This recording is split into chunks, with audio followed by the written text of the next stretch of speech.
From this. Relate yung arms ko. To this.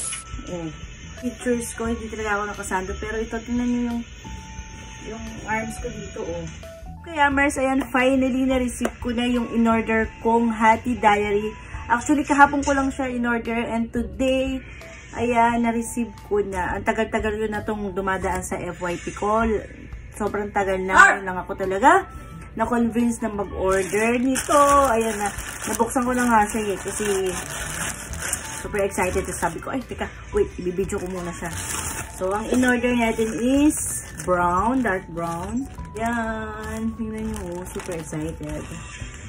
Ang in-order ko is medium to large. And, ayan o.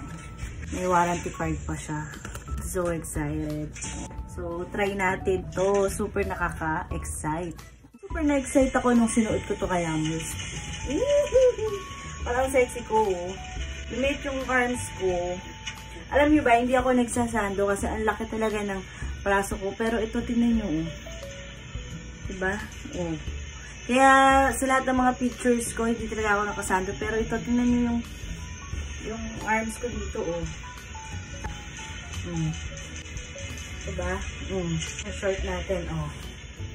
Ang ganda yan, diba?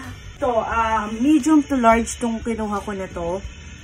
Pero I think, pwede kong kumuha pa ng small kasi, ayan pa siya, oh. Maluwag pa. Kasi na, ano pa, oh, maluwag. Ang ganda.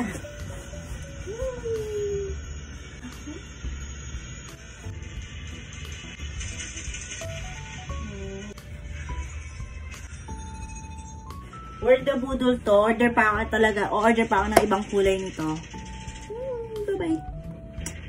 Check the yellow basket.